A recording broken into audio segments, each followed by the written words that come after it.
A bill that would change the academic standards used on Wisconsin's state report cards back to prior levels passed the Senate and is now headed to Governor Tony Evers. Joining me to tell us more about this is the Center Square's John Stife. John, when did these academic standards change and why? So it started to change in the 2020-2021 school year. There hasn't really been a good reason given other than post COVID, there were scores that got lower. And so the person in charge of that, the DPI superintendent, decided, hey, we're going to change where the different marks are for, whether a school district gets 2 stars, 3 stars, or 4 stars in order to lower those standards rather than pressure the schools to do better and the students to have higher standards that meet the federal standards for those tests. And there's been some speculation about political motives for doing this. Can you tell us more about kind of what people suspect of the superintendent? Well, on April 1st, there's an election for the DPI superintendent role. And Jill Underly, who currently has the role, is running against Brittany Kinzer, who's from Milwaukee, originally was a special education teacher in the Chicago area, and then worked in Milwaukee and has been part of a nonprofit in Milwaukee since then. And Kinzer's been really big on, hey, we need to have higher standards. We need to be able to compare the data with other states.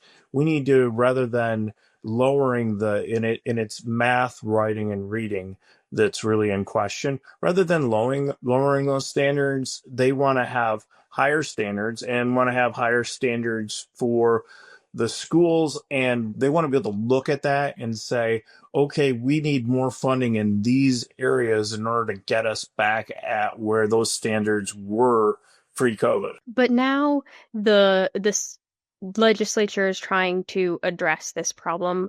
What are they doing?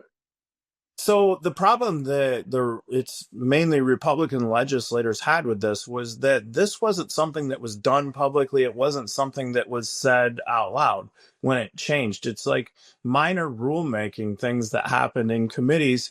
And the DPI superintendent never showed up to these committees to explain. It was never pointed out, hey, these things have changed. Instead, people had to figure out on their own, like, wait a minute, why is 3 stars now different for a public school than it was previously? Why have all these things changed? And then they went back and looked at the explanation each year that came in the rules and figured out, oh, they lowered the standards on each of these. So now the data is not comparable with other states.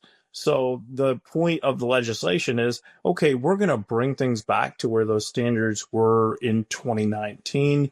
We can have comparable data. We know that more schools are going to get bad marks then. And that's okay because then we know what we have to fix rather than kind of giving these inflated estimates of how schools are doing and saying, oh, patting them on the back and saying you're doing a good job.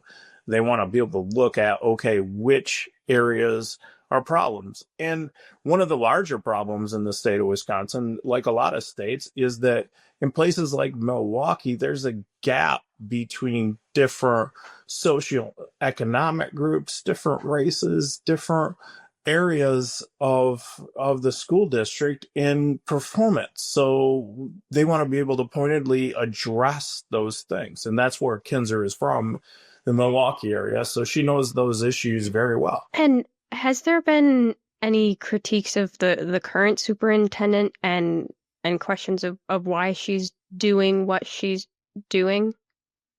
Yeah, there have been a lot of critiques of her. And it's not just from Republican legislators, because those Republicans are pushing this bill keep pointing to the fact that Governor Evers has also said this was probably a mistake. We shouldn't have done this. And the big question now becomes, okay, is he going to sign this bill? Is he going to do it before the election? How is this going to go down, and what's going to be the appearance of it when he does take action on it? And it's not like this is a insignificant political role that she holds. Tony Evers, he used to have this position as superintendent, right?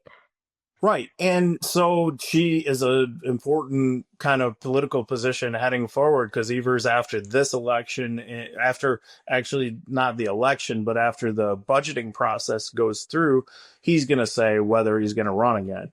And she may be one of the people that try to run for governor when he doesn't. And not only that, but the DPI is a huge part of the state's budget, and it's going to be an increasing factor as we've discussed a lot previously.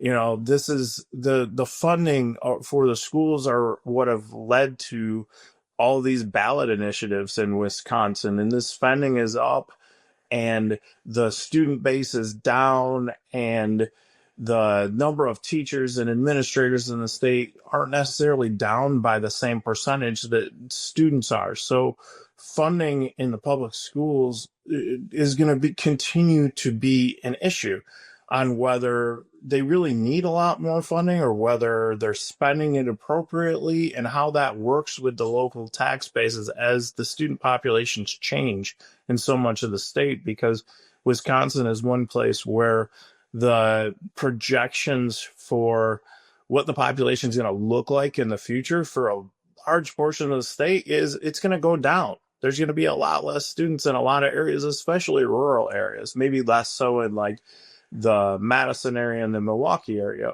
But throughout the rest of the state, there's going to be less students. So it's like, how do you guide those public schools to appropriately spend money and staff when that occurs? Well, John, thank you for your insights on this story. Listeners can keep up with this story and more at thecentersquare.com.